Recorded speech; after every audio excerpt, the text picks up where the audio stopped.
The late 90s Jazz had two of the greatest players to ever play their positions. Regardless of their off-the-court actions and opinions, John Stockton and Karl Malone are undoubtedly all-time greats. They had a solid cast of role players as well, particularly in the 1996-1997 season, when the team had their leaders supported by sweet shooters Byron Russell and Jeff Hornacek, as well as defensive-minded center Greg Ostertag. The Jazz ended up winning 64 games in the regular season, good for the 12th best record of all time up to that point in NBA history. This was good for the first seed in the Western Conference. Only problem is that there was some bald guy in Illinois that led his team to 72 and 69 wins in back-to-back seasons in 1996 and 1997 respectively. They ended up losing to that same man in the finals this year, so he must be pretty good at basketball, I guess. And it was because of this man that the Jazz would not be able to write their names in the history books as NBA champions. But I'm not here to talk about the shortcomings of this team. I'm actually here to talk about how this team was able to find themselves in a record book in a different way. In the midst of one of two 15-game win streaks on the season, the Jazz found themselves in a November matchup against the lowly Nuggets where they would pull off the greatest comeback in the history of the National Basketball Association.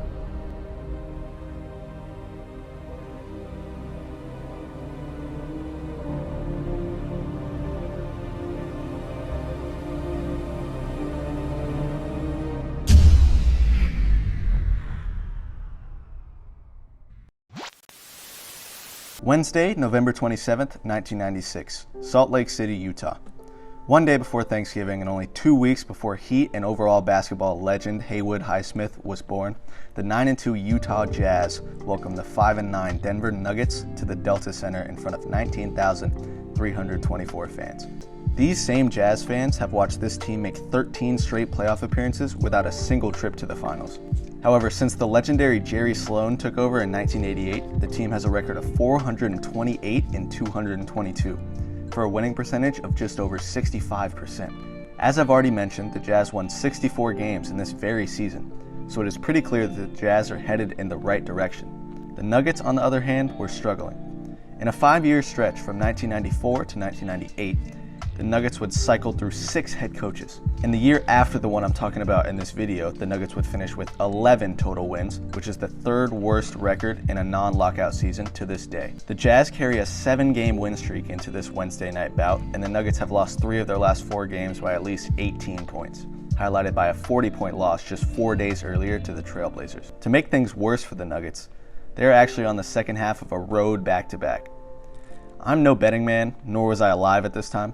However, if I was a betting man, I would probably hedge my bets in favor of the Utah Jazz. Wait just a second. I gotta be honest. This game doesn't matter. Doesn't matter to me, doesn't matter to you. Hell, it was almost 30 years ago. This game carries no serious playoff implications, as not only does this game occur in November, but each of these teams will either make or miss the playoffs rather comfortably. However, this game will end up leaving a memory lasting enough to have a ticket worth $500 be available on eBay for this game 27 years later. In the picture of the ticket, you can see that the owner only paid $9 for it. This is why we play the games.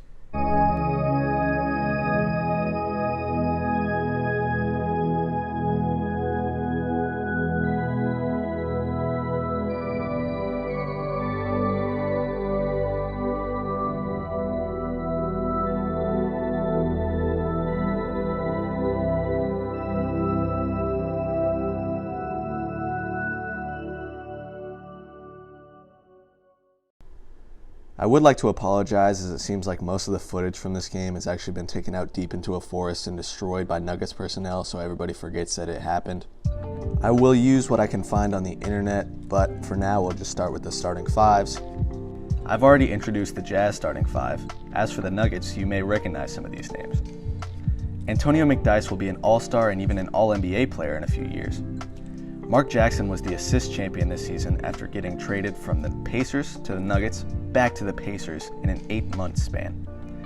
Dale Ellis was a former All-Star and led the league in three-point percentage in the following year. However, the star of this game for the Nuggets was actually this man, Bryant Stith. More on him later. This game starts with a turnover off of Byron Russell. Get used to that for the first half Jazz showing. Next time down the floor, they find McDyess in the low post where he gives Karl Malone a little dream shake and gets an easy layup. Get used to this as well. I can't go through every play of the game, but just know this is how it was for almost the whole first half. 5 minutes into the game, after 2 more Byron Russell turnovers and another McDyess layup, the Jazz are forced to take their first timeout with the score at 16-6. Out of the timeout, after a fast break dunk by the Jazz, this is where our man Bryant Stith hits his first 3-point jumper for his 7th point. Yes, Bryant Stith has 7 points in 6 minutes. Who is Bryant Stith? Don't worry, I didn't know either. Stith was a solid role player in the NBA who actually averaged a career-high 14 points per game this year. A career 32% three-point shooter, Stith was never great at the long ball, but for some reason this year, and particularly this night, he was especially locked in. In a 5-minute stretch, the Nuggets were able to go on a 21-6 run, which was bookended by Stith threes.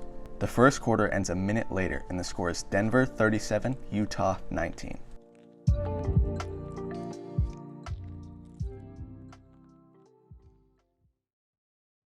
The second quarter starts just how the first did, with Nuggets 6-man Tom Hammonds making 3 jump shots in the first 2 minutes. Over the next 4, the Nuggets committed 2 turnovers, but other than those mistakes, they didn't have an offensive possession without points. This offense was clicking, leading to yet another 8-4 run thanks to yet another 3-pointer by Bryant Stith. Stop. The score right now is 70-34. That is a 36-point differential. No team before or since has come back from a deficit that big in one game. The Jazz are dead in the water. They were able to get 2 points off of 2 Greg Foster free throws, but no one cared. The fans definitely didn't, as they booed their own team off of the court at halftime. Dick Motta and his team up 70-36, and we have, folks, a smattering of boos by the crowd as the Utah Jazz walk off the court. The Nuggets do the same thing with a lead of 34 points at the half. And to be honest, it was well warranted. The Nuggets had won this game already.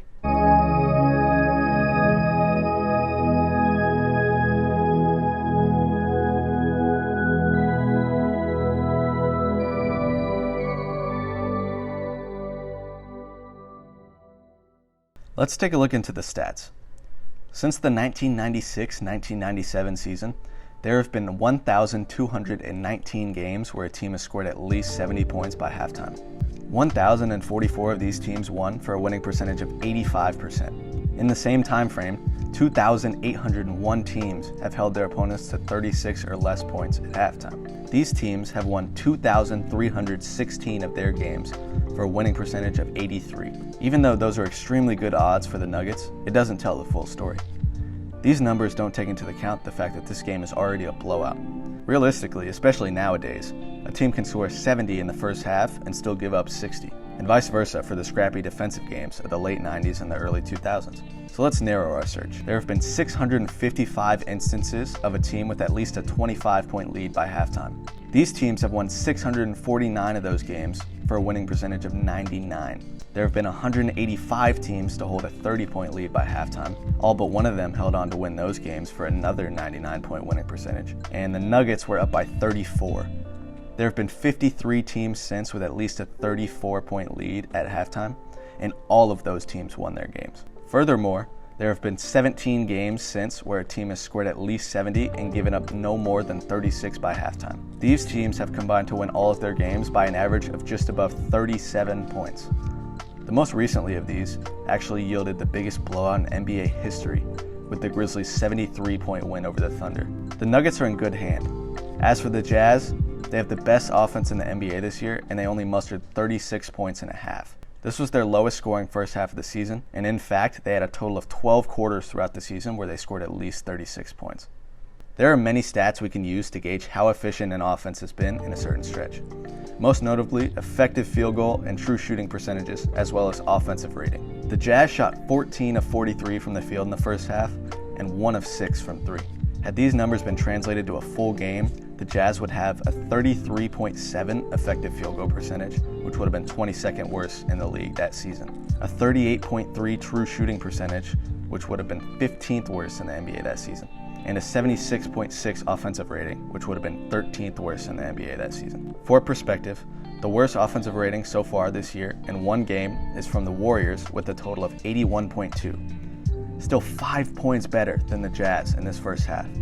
As Jerry Sloan said, we certainly got embarrassed in the first half.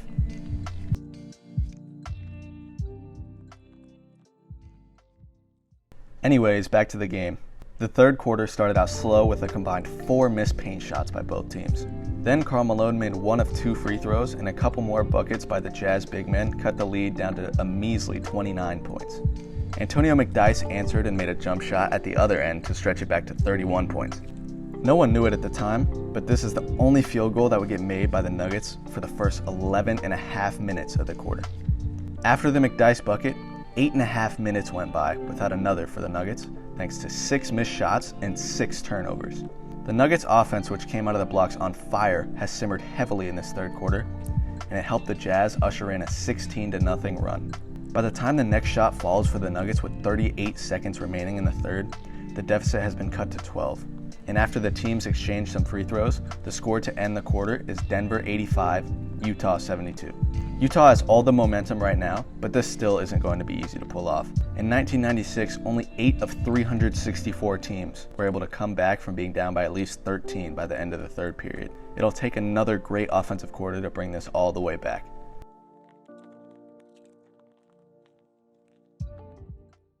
In the first possession of the fourth, Karl Malone gets an easy layup off of the Shannon Anderson assist. This would spark yet another run for the Jazz, this one being 14-3. The lead is now 2 points for the Nuggets. Just a minute and a half later, a three-pointer by Chris Morris of the Jazz ties up the game, and that was all she wrote. The game still had 4 minutes and 41 seconds, but it was over. The Nuggets, who are on the road in a back-to-back, have been morally crushed.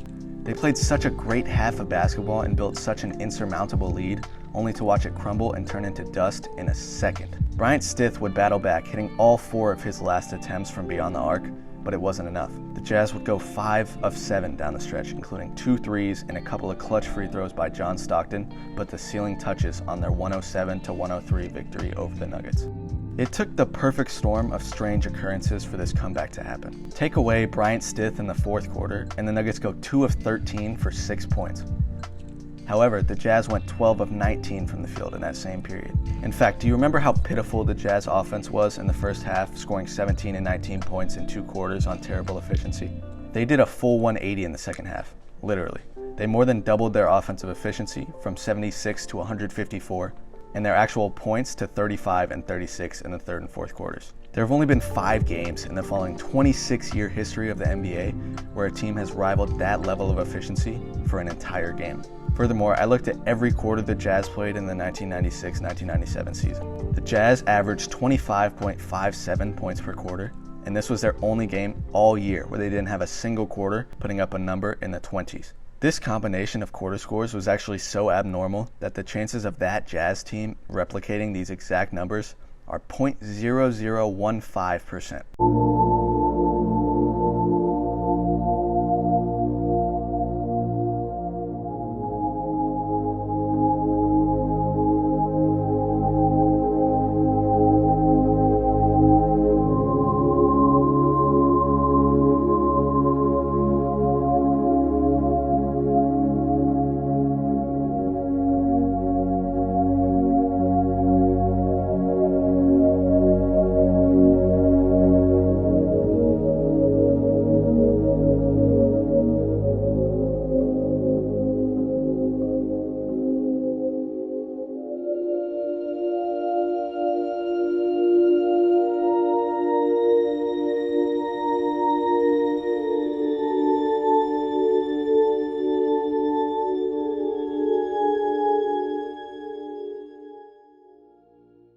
We looked like a deer in headlight, Denver coach Dick Motta said. We got into a situation where our elbows just froze up.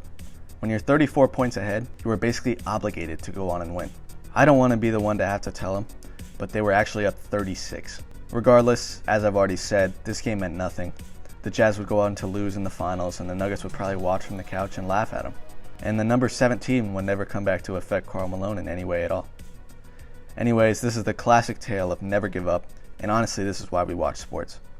I've never seen a team look so dead in the water to a point where they are getting booed off the court by home fans, and they come back to win the game in the end. You see something new in the world of sports every day. Hardaway looks like he's going to inbound it. Gets it to Kyrie, 2.2 to go. Throws up the 3, and the Los Angeles Lakers storm back. It's their biggest comeback since December 6, 2002 when they trailed Dallas by 30.